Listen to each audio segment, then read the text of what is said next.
नमस्कार दोस्तों, मेरा नाम है अंकुर चौरसिया। आपका इस वीडियो में बहुत बहुत स्वागत है।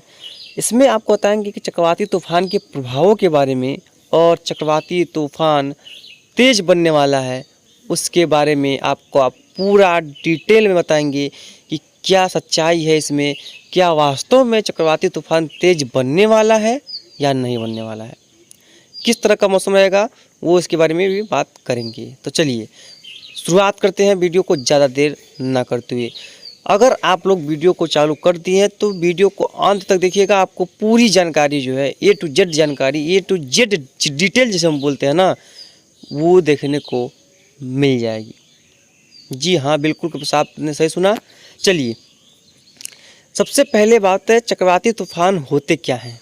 भाई अगर चक्रवाती तूफान बनने को तो है ही, तो सोच रहे हैं कि आपको जो है अच्छे से समझाने का प्रयास भी करें कि आखिरकार जो चक्रवाती तूफान है वो होते क्या हैं, बनते कैसे हैं। चलिए देखेंगे कि जब कोई भी सिस्टम यानी कि कोई भी तूफान हो, कम दबाव का क्षेत्र हो, वो तो या तो अरब सागर या तो बंगाल की खाड़ी यानी कि ओशन में यानी कि समुद्री भाग पर ही, महासागरों में ही बनते हैं ये। बाकी ज़मीनी भाग पर ये बहुत कम देखे जाते हैं, मतलब मुश्किल होता है, क्योंकि इनको नमी मिलनी बहुत ज़रूरी होती है। नमी जब मिलेगी तभी ये सिस्टम जो है वो स्ट्रॉन्ग होते हैं यानी कि मजबूत होते हैं। अब बात कर लेते हैं कि कैसे बनते हैं। देखिए जब तापमान बढ़ जाता है यानी कि जो समुद्र का तापमान बढ़ता है तो यह कि जो हवाएं हैं वो गर्म होकर के ऊपर की तरफ उड़ जाती हैं, इस तरह से हल्की होकर के ऊपर की तरफ उड़ जाती हैं। थोड़ा सा डिटेल में बात करते हैं तो यहाँ पर क्या है कि जो हवाएं हैं, यहाँ पर ठंडी ठंडी जो हवाएं होती हैं वो इस जगह को घेरने के लिए बहुत तेज़ी से यहाँ पर आती हैं, चारों तरफ से, यहाँ से भी, यहाँ से भी, यहाँ से भी। ये प्रकृति का एक बहुत अच्छा नियम है। जब ये हवाएं यहाँ पर आती है तो चारों से जब हवाएं टकराती हैं तो ये ऊपर उठने लगती हैं। जब ये ऊपर उठती हैं और तापमान तो यहाँ पर गर्म होता ही है, तो ये जो है धीरे धीरे क्या होती है, आगे बढ़ती हैं। धीरे धीरे ये सब जो हवाएं हैं वो आगे बढ़ती हैं, ऊपर उठते हुए ऐसे लगातार घूमते घूमते घूमते घूमते घूमते ये आगे बढ़ती हैं। और ये जो हवाएं यहाँ से ऊपर उठती हैं इस तरह से, तो यहाँ पर ठंडी होकर के बादल बनाती हैं। जब बादल बनाती हैं तो वहाँ पर तेज़ वर्षा होती है। सबसे पहले बनता है चक्रवाती हवाओं का क्षेत्र, उसके प्रभाव से एक कम दबाव का क्षेत्र जिसे लो प्रेशर एरिया बोलते हैं वो डेवलप होता है, यानी कि LPA बनता है, लो प्रेशर एरिया। उसके बाद ये और मजबूत होता है तो बनता है well mark low pressure area, यानी कि गहरे निम्न दबाव का क्षेत्र। उसके बाद बनता है डिप्रेशन यानी कि अवसाद, ठीक है। इसके बाद अगला कदम होता है डीप डिप्रेशन का, इसे कहते हैं गहरा अवसाद। इसी के बाद जो है बनता है अपना साइक्लोनिक स्ट्रॉम यानी कि चक्रवाती तूफान।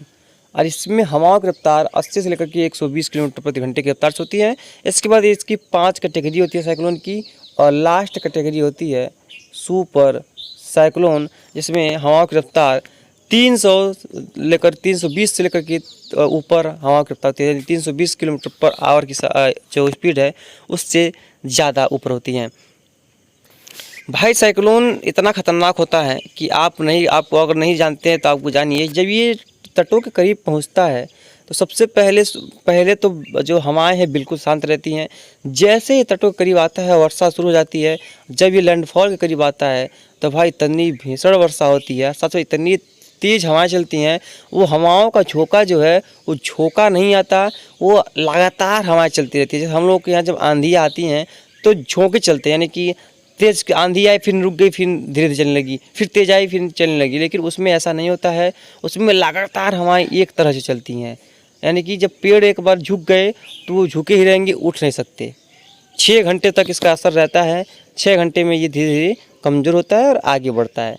तो जब इसकी आँख आती है यानी कि जब इसका मिडिल भाग आता है जिसको हम बोलते हैं आई, जब वो पार होता है तो ऐसा लगता है कि अब मौसम खुल गया, मौसम साफ़ हो गया। अब 30 किलोमीटर रेंज की लगभग उसकी आँख होती है, और उसका जैसे ही आधा घंटा में जैसे उसका आँख पार होता है दूसरे ओर से, जैसे ही बादलों का समूह पहुंचता है वैसे फिर भयंकर हवाएं, फिर भयंकर तूफान, फिर भयंकर बारिश। यानी कि इसमें हवाओं का जो स्थितियाँ घुमावदार होता है। यानी कि पहले अगर पश्चिम दिशा हवा चल रही हैं तो जब आए पार हो जाएगी तो वही हवाएं जो बदल करके पूरब हो जाएंगी। यानी कि इसमें चारों तरफ से घूम घूम के हवाएं चलती हैं, जिससे पेड़ से लेकर के पहाड़ों तक सभी उखड़ जाते हैं। ठीक है, अगर आप चक्रवाती तूफान के बारे में नहीं जानते हैं तब हमने बता दिया। अब भाई अगर आप लोग जानते होंगे तो भाई अच्छी बात है, कई लोग जानते भी होंगे जहाँ पर ये तूफान आते हैं, और जानते होंगे जहाँ पर नहीं आते। भाई कहाँ पर जान सकते हैं, तो आप लोग मनाते हैं भाई तूफान आए, तो ऐसा मत मनाइए तूफान ना आए। हाँ, डिप्रेशन बन जाए, डीप डिप्रेशन बन जाए, जिससे वर्षा के इलाके में काफ़ी अच्छी हो जाए, लेकिन तूफान नहीं आना चाहिए। लेकिन भाई प्रकृति है, कुछ भी कर सकती है। तो जूम करते हैं, जब जूम करेंगे देखेंगे इसमें जो है तूफान है वो कई इलाकों में काफ़ी अच्छी खासी जो रेनफॉल देखने को मिल सकती है। इसे देखिए, ये है, देखिए सिस्टमों का जो प्रभाव वह दिखाई पड़ने लगा है। ये दिख रहा है कि चक्रवाती तूफान तेज, यानी कि इसका अगर नाम, इसके नाम जो है वो भारत ने रखा है, और ऐसा लग रहा है कि एक म्यांमार के तटों के आसपास जो है सिस्टम बनेगा, और सिस्टम जो है धीरे धीरे आगे बढ़ेगा, और आगे बढ़ते बढ़ते जो है बंगाल की खाड़ी में प्रवेश करेगा। जब वो बंगाल की खाड़ी में प्रवेश करेगा तो क्या करेगा वो स्थितियाँ को जो है यानी कि कंडीशन फेवरेबल पाएगा। विंड शेयर जोन भी कमज़ोर है, और तापमान भी समुंदर की यानी कि SSTC सरफेस टेम्परेचर भी अच्छा है, और ये लंबा ट्रेवल भी करेगा, जिसकी वजह से ये तूफान बन सकता है, यानी कि ये स्ट्रॉन्ग हो सकता है, मजबूत होगा। उसके बाद धीरे धीरे अपने एनर्जी को इकट्ठा करेगा, और एनर्जी को इकट्ठा करके ये बन जाएगा चक्रवाती तूफान। ये देखिए, इसकी वजह से ये जो सिस्टम है काफ़ी देखिए मजबूत दिख रहा है। और इसको आगे बढ़ेंगे तो देखेंगे 30 के आसपास देखेंगे, देखिए 30 के आसपास देखेंगे तो ये देखिए उड़ीसा और भुवनेश्वर काफ़ी करीब दिखाई पड़ रहा है, यानी कि उड़ीसा का जो भुवनेश्वर है यानी कि उत्तरी उड़ीसा यहाँ पर काफ़ी करीब है, और देखिए काफ़ी मजबूत है ये, यानी कि काफ़ी अच्छा खासा रेनफॉल जो है ये दे सकता है, कई इलाकों को काफ़ी ज़्यादा ये प्रभावित कर सकता है। यानी कि स्थितियाँ थोड़ी सी इसकी काफ़ी सही और सटीक बनी हुई हैं, यानी कि माहौल जो है वो कह सकते हैं कि काफ़ी अच्छा बना हुआ है। एक को देखेंगे तो ये हालांकि बहुत तेज़ी से लैंडफॉल दिखा रहा है, लेकिन ऐसा नहीं है, ये थोड़ा सा और इसमें टाइम लगाएगा। 2 को देखेंगे तो देखिए नागपुर के आसपास है, और 3 के देखेंगे तो यहाँ पर जो है ये उत्तरवर्ती होता दिखाई पड़ रहा है, यानी कि मध्य प्रदेश की ओर जाता हुआ दिखाई पड़ रहा है। हालांकि ये उस समय जो है ये लगभग ज़्यादा से ज़्यादा ये कमज़ोर हो जाएगा। ये देखिए, ये रहा इसके हालात हैं। ये देखिए कितना भयानक जो है तूफान का जो है दृश्य दिख रहा है, और ये देख सकते हैं आप, इसका जो इंटेंसिटी कितना ज़्यादा हाई है। और ये देखिए भाई कितना ज़्यादा ये जो है प्रोबेबिलिटी अपना जो है ये अपना प्रोबेबिलिटी को देखिए लिए हुए भाई साइक्लोन कितना भयानक है। अब इसकी वजह से क्या होगा कि ये उड़ीसा, छत्तीसगढ़, कोलकाता से लेकर ये क्षेत्रों में जो है तूफ़ानी रफ्तार से हवाएं चलेंगी, और बाढ़ वाली वर्षा होगी। तो यहाँ पर अभी से अलर्ट हम जारी कर देते हैं, यानी बता देते हैं आपको कि देखिए 30 तारीख को, यानी कि आज लगभग 24 तारीख है, हालांकि अभी हफ्ते भर का समय है, तो 30 तारीख को ये सिस्टम इन तटों के क्षेत्रों पे कहीं भी टकरा सकता है। इन क्षेत्रों में तो यहाँ पर रेड अलर्ट इन जोन में है। इन जोन में लोगों को काफ़ी सावधानी बरतने की ज़रूरत है, क्योंकि भाई स्थितियाँ जो है वो काफ़ी गंभीर बनने वाली, यानी कि कई राज्यों में ये बाढ़ वाली वर्षा देगा, और तूफ़ानी रफ्तार से हवाएं चलेंगी, यानी कि कह सकते हैं कि काफ़ी डैमेजिंग विंड होगी। इससे जो है एक डरावना सा माहौल पैदा हो सकता है, यानी कि स्थितियाँ जो है वो थोड़ी सी गंभीर बन सकती हैं। इसके वजह से काफ़ी ज़्यादा देखिए तूफ़ानी नुकसान कर सकता है। कई इलाकों में जो है अच्छी खासी जो है ये स्थितियाँ को जो है सही सुधार सकता है। तो भाई आप लोगों को बस यही रिक्वेस्ट है कि जो आप लोग जो है थोड़ा सा तैयार रहिए, और आगे जो भी होगा हम आपको लगातार अपडेट करते रहेंगे किस तरह की गतिविधियाँ देखने को मिलने वाली हैं। क्योंकि तूफ़ान जो है तूफ़ान नहीं है, ये कुछ भी हो सकता है, यानी कि कुछ भी कर सकता है, क्योंकि तूफ़ान के पास बहुत ज़्यादा जो है असीमित ताकत जो है वो प्रकृति ने दी हुई है।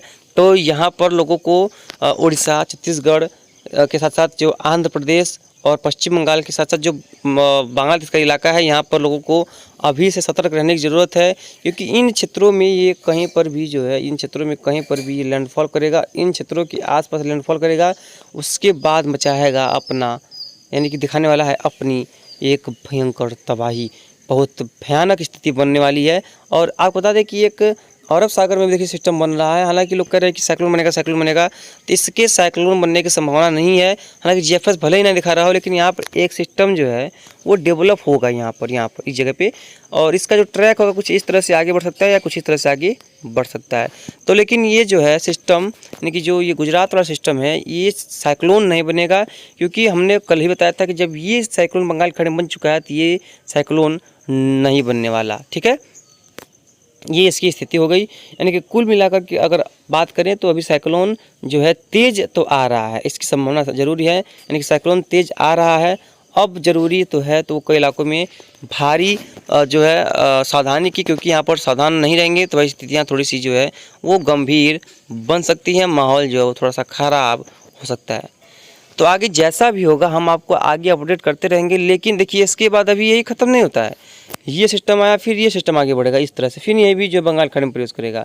उसके बाद जब ये सिस्टम आएगा तो फिर ये भी यहाँ पर उत्तरवर्ती होगा। यानी कि ये एक चेन बनी हो रही है और एक यहाँ पर सिस्टम बनेगा। यानी कि लगातार भाई कई चक्रवाती तूफान बन सकते हैं और लगातार एक के बाद एक सिस्टम जो है अक्टूबर में आने वाले हैं, जिससे पूरा भारत जो है काफ़ी ज़्यादा प्रभावित होने वाला है। तो आपको हम लगभग डिटेल में वीडियो लगातार देते रहेंगे और आपको इस वजह से किसी प्रकार का जानकारी मिस ना हो, इसके बारे में भी लगातार जानकारी आपको देते रहेंगे। तो इसकी वजह से आप लोगों को किसी प्रकार का जो है दिक्कत ना हो। नए हो सब्सक्राइब कीजिए और चैनल को आगे बढ़ाइए, जैसे कि बड़े से बड़े और अच्छी से अच्छी जानकारी आपको प्रोवाइड कराई जा सके। तो फिलहाल इस बुलेटिन में यहाँ तक इतना है, जो भी होगा हम आपको आगे अपडेट कर देंगे।